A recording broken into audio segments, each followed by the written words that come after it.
The story opens in a major city after a massive disaster has torn through the world, flattening countless places and turning survival into something brutal. The people who made it through are now living on the edge, and some of them will kill for something as small as a single can of food. But in the middle of all that ruin, one apartment complex is still standing. For survivors, it is known as the concrete market, a barter hub and trading zone that has become the closest thing to hope in a collapsing world. This place becomes the center of survival. Welcome to Concrete Market. Out there, a young woman named Choi Hiro has been surviving on her own for months, moving from place to place, doing whatever it takes to stay alive. Eventually, she hears rumors about the concrete market, and she makes her way there with a bag full of canned food. After passing strict security at the entrance, she is allowed inside. Once she is in, Hiro is told that if she wants to trade anything, she needs to go up to the 9th floor. The problem is, her leg is injured, and even walking is hard, let alone climbing stairs. As she pushes forward, Hiro quickly realizes how cruel this place really is.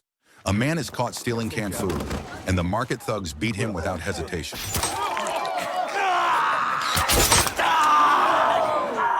Then they make an example out of him, nailing his hands alongside the cans he tried to take, and leaving him there helpless. Control of this area belongs to an armed gang led by Young Tae-jin, a ruthless man who runs the market through intimidation, extortion, and strict control over who gets what. Not long after, Tae-jin and his men head out to collect payments in a section used for drinking, only to find everyone there already dead. Worse, the entire stash of canned food that was supposed to be delivered to their boss is gone. Tae-jin explodes with anger and rushes back to the man who was punished earlier. From him, Tae-jin learns that a young woman had helped by pulling the nails out of his hands. The man also says the girl kept following Tae-jin's group, so he assumes she was one of them. But the girl he is describing is Hiro. At the same time, Hiro is busy moving food from a burlap sack into her own bag. She changes her clothes and lets her hair down, doing everything she can to avoid being recognized as a thief. Then Tae-jin orders every gate sealed. All he knows is that the culprit is a woman. Hiro immediately realizes she has become the target, so she slips away and searches for a place to hide. While she is hiding, Hiro hears the singing of a young woman named Seo-jong as she heads upstairs. Seo-jong is under the control of the concrete market's leader, Hwang Sang-yong. She is not there by choice. To stay alive, she has been forced to sell her body just to get the insulin injection she needs. Her condition ties her completely to Sang-yong's power. After Seo-jong leaves, Tae-jin and a young man named Kwon-min arrive to report their work. Sang-yong is clearly irritated about the theft, but he decides to give Tae-jin one more chance to fix the mistake and recover what was stolen. Soon after, Seo-jong and others are seen lining up to receive clean water.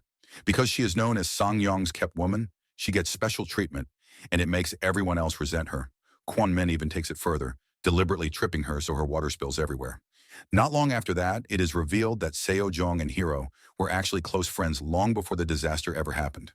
Running into each other inside the concrete market becomes an emotional moment, as both of them realize just how drastically their lives have changed. Hiro begs Seo-jong to leave the place and escape with her, believing there is still a chance to survive somewhere outside. But Seo-jong refuses.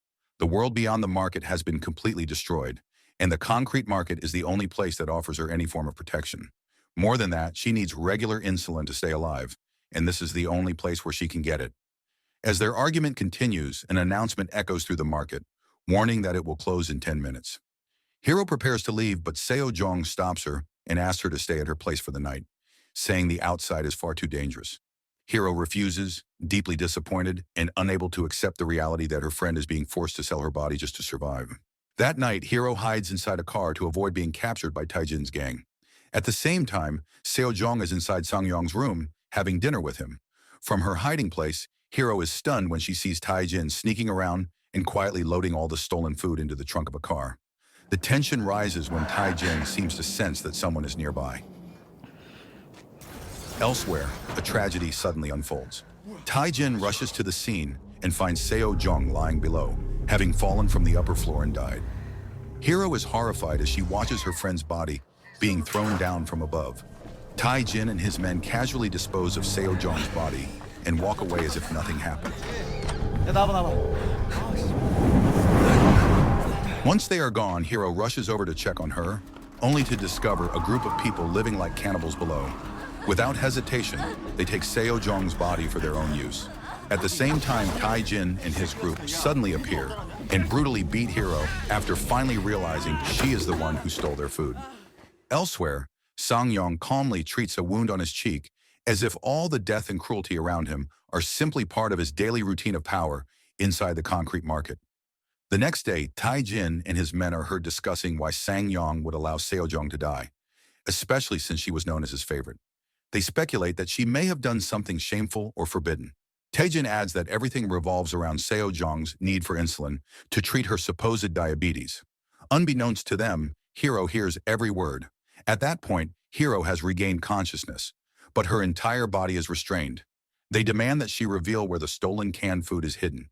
Hero refuses to confess and instead challenges them, asking whether they have any proof that she is the thief. Seeing her as stubborn and uncooperative, Taejin resorts to a more brutal method, covering her head with plastic until she struggles to breathe. As she suffocates, Hero's thoughts drift back to Seo-jong, replaying memories of how they first met and everything that led to her death. Under the pressure, Hero suddenly reveals the truth to Taejin. Seo-jong never had diabetes at all. In that moment, Hero finally understands the painful truth. Everything Seo-jong endured was for her younger sister, Seo-hee, who truly suffers from diabetes and needs insulin just to stay alive. Not long after, Taejin receives word that Kwon Min and his men have gathered in the parking area. They are planning to take over Taejin's territory, especially since Taejin failed to deliver the food supply to Sang-yong. The situation grows even more tense when a secondary earthquake suddenly hits. It does not claim any lives, but it rattles everyone enough to push emotions over the edge. Once the shaking stops, Kwon Min openly challenges Taejin and declares his intention to seize control. A violent fight breaks out, and there is no way to stop it. At first, Taejin looks like the stronger fighter, but he ends up being beaten badly by Kwon Min. Still, Taejin manages to turn the situation around by striking his opponent's leg.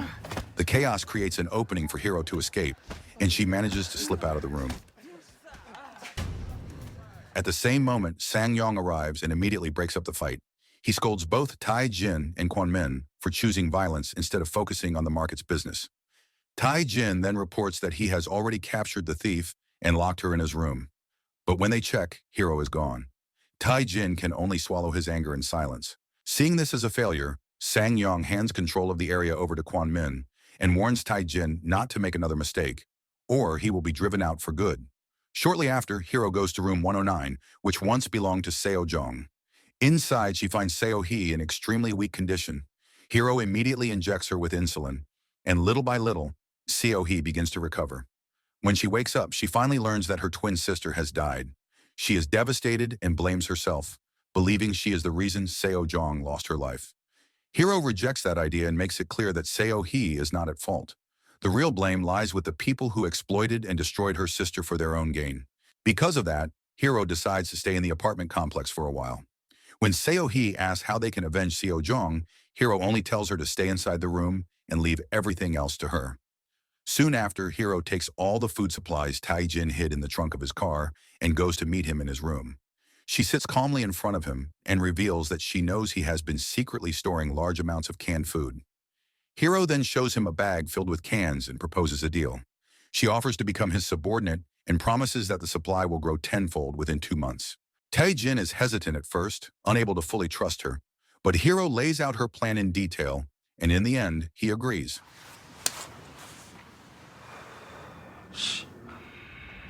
잘해보자. Sometime later, Hero officially becomes one of Taejin's men. One day, the group brutally beats a man suspected of betrayal after he is caught smuggling antibiotics without Sang-yong's knowledge.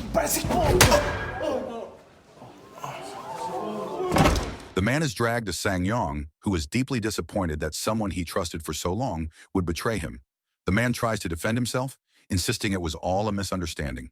Sang-yong shows no mercy and pushes him toward the edge. The man desperately clings to the railing, but without hesitation, Hero steps forward and pushes him down. Sang-yong is angered by Hero's interference, but she quickly explains that she can replace the man as an electrical technician. Hearing this, Sang-yong's mood instantly shifts. Pleased by the idea, he accepts Hero as one of his own subordinates. Once she gets back to the apartment, Hiro secretly taps into the power supply from Sang-yong's residence. She then tells Seo-hee that it is finally safe to store insulin properly. Seo-hee is overjoyed because having electricity again is something incredibly rare in the world after the disaster. Meanwhile, Kwon-min arrives to check on his men and is shocked to discover that all the cigarettes he previously sold have been bought up by Taijin's group and resold at twice the price. Furious, Kwon-min confronts Taijin and demands to know what his plan is. Taijin remains calm and says that since they paid for the cigarettes, they are free to resell them at any price they want. Behind the scenes, this strategy turns out to be Hiro's idea. Not long after, Taijin goes to Hiro and demands an explanation, since their supply of canned food is starting to run low. Hiro reminds him that the year is coming to an end and the rainy season is about to begin. When the rain comes, people will desperately need items that help them stay warm or survive, such as cigarettes, lighters, oil, and even gasoline. Those items can later be sold for many times their original value. Hearing this, Taijin and his group finally understand Hiro's plan and are impressed by how far ahead she has thought. Just as predicted, when the rainy season arrives, people begin searching for cigarettes, lighters, oil, and gasoline to survive. Many of them are willing to pay several times more because their lives depend on it. Over the following days, Sang-yong is extremely pleased when he sees how much food Taijin has managed to stockpile.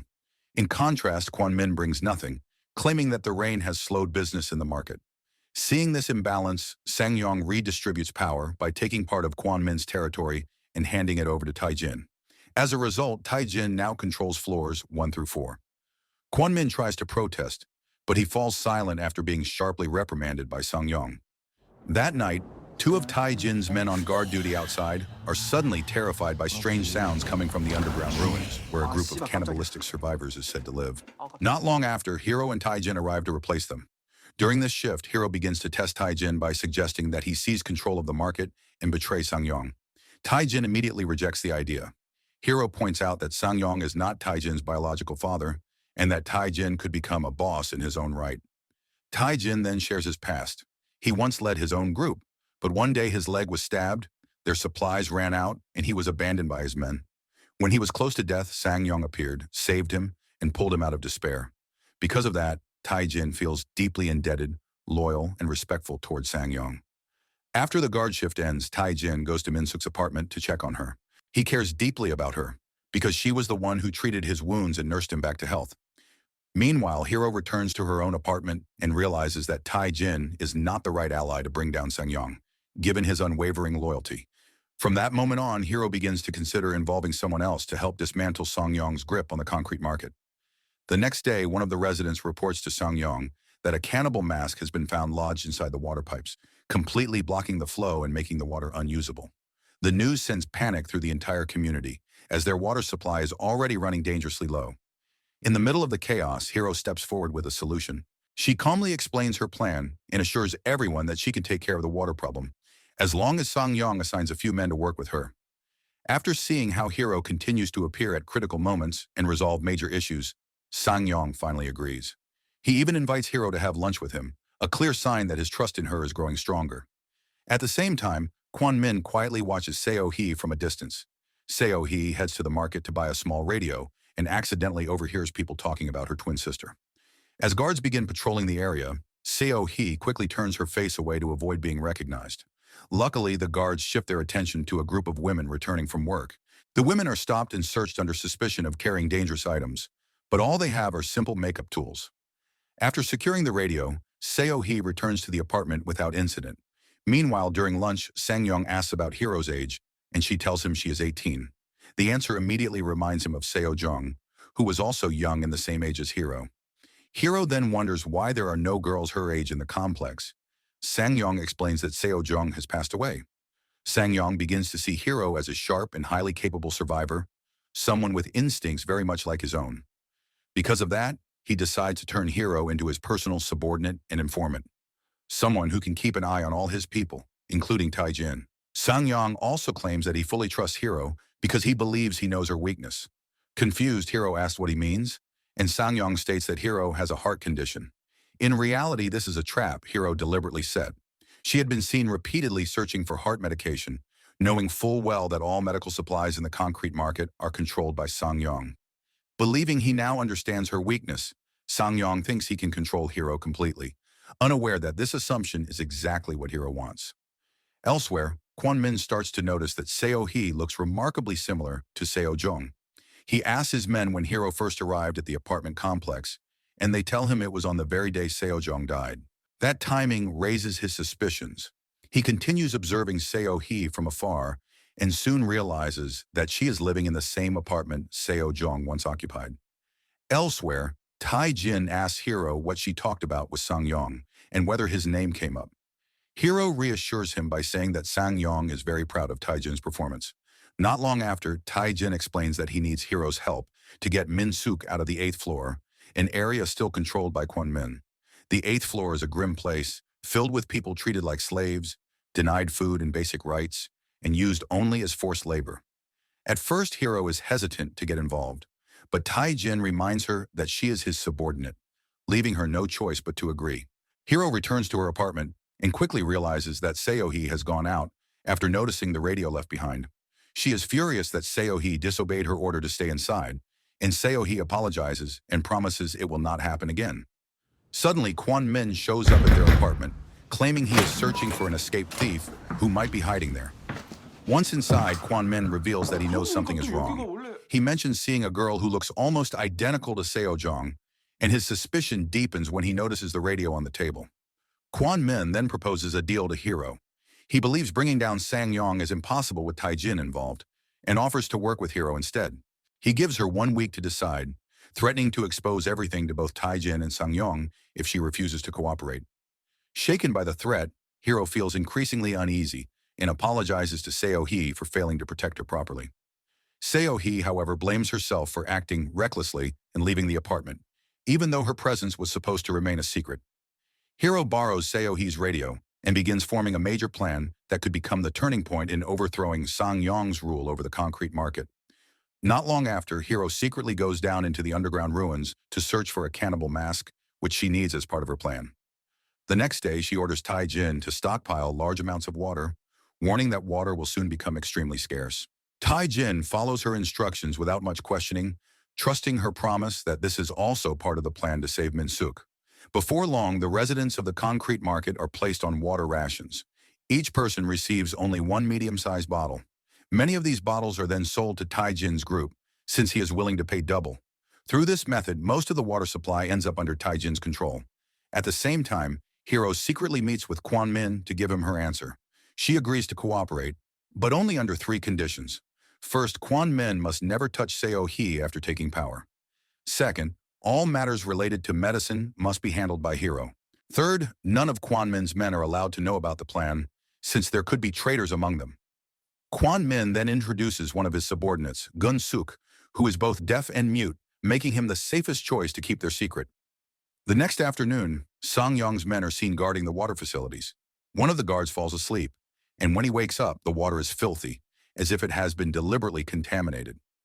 The guard reports seeing someone wearing a cannibal mask during the night, although the person was dressed like an ordinary resident. Hearing this, Sang-yong becomes furious and begins to suspect that someone is actively trying to bring him down. At the same time, Min-suk suddenly appears carrying a container of bleach, intending to pour it into the tanks filled with dirty water. At first, everyone hesitates, worried that the chemical could be poisonous. Min-suk calmly explains that it is safe if used in the correct amount. She pours it into the water, making it usable again by the next day. Impressed by her quick thinking, Sang-yong invites Min-suk to have dinner at his apartment. Min-suk and her companions leave together, though some of them feel uneasy. To them, Min-suk seems almost too smart and dangerous, as if she could mix poison at any moment. Min-suk, however, sees this invitation as a golden opportunity to get closer to Sang-yong. Not long after, Hiro goes to see Sang-yong while carrying the cannibal mask. She reports that Tai-jin is the traitor and accuses him of deliberately contaminating the water supply. Hearing Tai-jin's name shocks Sang-yong, since he has always believed Tai-jin to be loyal. Still, the large amount of water Tai-jin has been stockpiling over the past few days makes Hiro's accusations sound believable. After grasping her point, Sang-yong sends Hiro away. Elsewhere, Tai-jin is stunned when he finds Kwon-min inside Min-suk's apartment. It turns out both Tai-jin and Kwon-min already know about Hiro's plan, while Min-suk remains silent, having just been chosen by Sang-yong to replace Seo-jong. Tai-jin demands an explanation from Min-suk, But instead, she hands him a notebook and warns him that Sang-yong is not the man he thinks he is, but someone extremely dangerous. After reading the notebook, which exposes Sang-yong's darkest secrets, Tai-jin is deeply shaken. As he walks down the stairs, he runs into Sang-yong on his way back to the apartment. Tai-jin's unusually cold attitude angers Sang-yong, who lashes out at him physically. Unexpectedly, Tai-jin simply apologizes and walks away. That night, Sang-yong sits alone, reflecting on everything. Tai-jin's reckless behavior feels out of character, and despite all the evidence pointing toward him, Sang-yong's instincts tell him something is not right. Not long after, Gun-suk appears asking for medicine to treat a headache. Gun-suk's condition, being deaf and mute, sparks an idea in Sang-yong's mind. Sang-yong agrees to give him the medicine for free, but in return, Gun-suk must spy on Kwon-min and report whether he truly intends to betray him. Soon after that, Hero is summoned to the 9th floor to meet Sang-yong. As she makes her way up, Sang-yong's men stand guard, closely watching her every move. Inside the room, Sang-yong reveals his plan to kill Tai-jin. Hero is briefly taken aback, but she eventually agrees. Together, they arrange a plan where Sang-yong will summon Tai-jin at 9 that night, and Kwon-min will be the one to carry out the execution. After leaving, Hero meets with Kwon-min and instructs him to act normal, as if nothing is happening, so Sang-yong will not suspect a thing. Shortly after, Hero goes straight to Tai-jin and informs him that Sang-yong has called him to come alone to his room at 9 that night. When the time arrives, Tai-jin heads out by himself to meet Sang-yong, while Kwon-min begins gathering his men, preparing to carry out their long-awaited revenge against Sang-yong. Meanwhile, as Tai-jin prepares to head upstairs, he is caught off guard when he sees Hero waiting for him at the end of the stairwell. She tells him that he needs to listen to a recording. It is then revealed that Hero has secretly bugged Sang-yong's room, using her intelligence to gather evidence that could change everything. The recording exposes a conversation between Sang-yong and Kwon-min. In it, Sang-yong orders Kwon-min to eliminate Tai-jin that very night, killing him outright so Kwon-min can become his only trusted right hand. The revelation leaves Tai-jin stunned. Even then, he still wants to clear up the misunderstanding and believes Sang-yong might forgive him, since he was never the one who contaminated the water supply. But Hero makes it clear that Sang-yong's intention to kill him already crosses a line, and trying to explain anything at this point would be pointless. Hero then plays a second recording. In it, Sang-yong admits that he never saved Tai-jin out of kindness, but only to use him. When Tai-jin was first brought in, his condition was nearly beyond saving. Sang-yong did not provide proper medicine to heal his injuries, giving him only cheap vitamins instead. When Sang-yong later decided to abandon him, Min-suk stepped in, treated his wounds, and cared for him until he fully recovered. That is why Tai-jin has always respected Min-suk so deeply, because she is the one who truly saved his life. Hearing all of this, Tai-jin is overwhelmed with rage as he finally realizes the truth. He has been nothing more than a tool for Sang-yong's benefit, and now Sang-yong is ready to discard him. Elsewhere, Kwon-min prepares to strike Tai-jin, standing by with Gun-suk. Suddenly, everything turns upside down when Gun-suk kills Kwon-min instead. It is revealed that Gun-suk has already allied himself with Hero. Earlier, Hero had cleverly provoked Gun-suk to betray Kwon-min, knowing that if Kwon-min was not eliminated now, Gun-suk would remain under his control forever. Not long after Kwon-min's death, Hero gathers Tai-jin and all his men and plays Sang-yong's recordings for them. The truth about Sang-yong's cruelty and manipulation is finally exposed. After hearing it, they agree to stand against Sang-yong and his followers. At the same time, Gun-suk rallies his fellow deaf and disabled companions, declaring their loyalty to Hero as they prepare to fight against Sang-yong's oppressive rule. When Hero returns to the apartment, she tells Seo-hee to ignore any chaos that might unfold later that night. Instead, Seo-hee reveals something troubling from their investigation. She had overheard Min-suk talking with her friends after pouring bleach into the water tanks. At the time, Min-suk seemed eager to show off her knowledge of chemistry in front of Sang-yong. Seo-hee also realizes that the water Hero deliberately contaminated was later fixed by Min-suk on purpose, all so she could get closer to Sang-yong. Seo-hee becomes convinced that Min-suk is the one responsible for Seo-jong's death, believing she did it to secure her place beside Sang-yong. As long as Seo-jong was alive, Sang-yong would never turn his attention to another woman. Hearing this accusation shocks Hero, but she promises Seo-hee that she will investigate the truth. Hero immediately seeks out Gun-suk and asks him to clear the 8th floor so she can freely search Min-suk's room. She sneaks inside and is stunned when she discovers a note revealing the existence of Min-suk's son, who has already died. At the same time, Seo-hee is startled by the sudden presence of a man inside her apartment, forcing her to hide immediately. After a while, she believes the man has left and cautiously comes out of her hiding place. But he is still there. To her shock, the man turns out to be Sang-yong, who has now discovered her existence. Elsewhere, Hiro is also caught after sneaking into Min-suk's apartment. In that moment, Hiro realizes that Min-suk is not a villain at all, but a mother driven by revenge against Sang-yong for killing her son. Min-suk explains that children in the apartment complex were forced by Sang-yong to enter dangerous ruins to search for canned food. That is why no children are ever seen living there. From that point on, Sang-yong kept his distance from Min-suk and other mothers who had lost their children until Seo-jong arrived and offered to help them. That night, Seo-jong planned to poison Sang-yong's food. Somehow, fate turned against her, and Seo-jong ended up consuming the poison herself, leading to her death. Not long after, Tae-jin arrives to check on Min-suk and informs Hiro that Sang-yong has captured Seo-hee and taken her to the 9th floor. At the same time, Tae-jin begins to realize that Hiro has been close to him only to use him as part of her revenge for Seo-jong. He cannot understand how Hiro manipulated others so coldly, even fabricating an impossible story about the water system and convincing everyone to believe it. Hiro immediately apologizes and admits that this is the last time she asked for their trust. She promises that she will do whatever it takes to remove Sang-yong as the leader of the concrete market. The next day, Sang-yong's men erupt in excitement when water finally begins flowing again. Sang-yong goes downstairs, drinks the water himself, and orders all his men to do the same. Shortly after, he realizes that Seo-hee is alone upstairs. Suspicion sets in, and Sang-yong begins to sense a trap laid by Tae-jin and Hiro.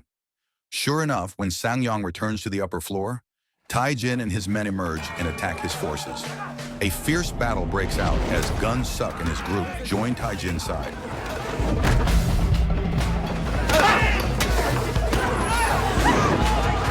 Elsewhere, Hiro manages to rescue Seo-hee and urges her to leave immediately, while she stays behind to gather all the remaining insulin.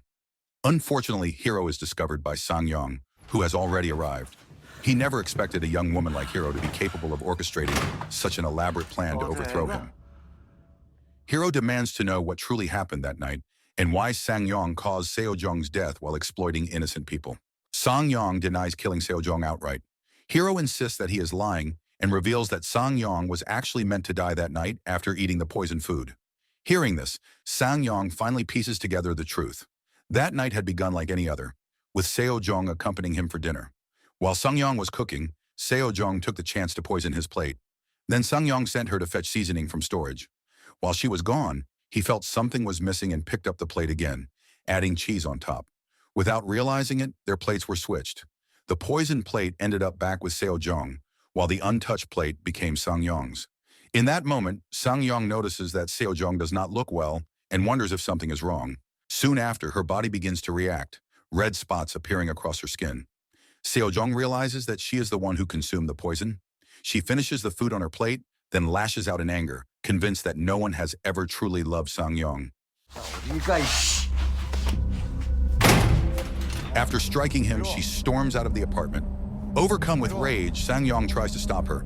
But in a shocking turn, Seo-jong chooses to end her own life by jumping from the balcony.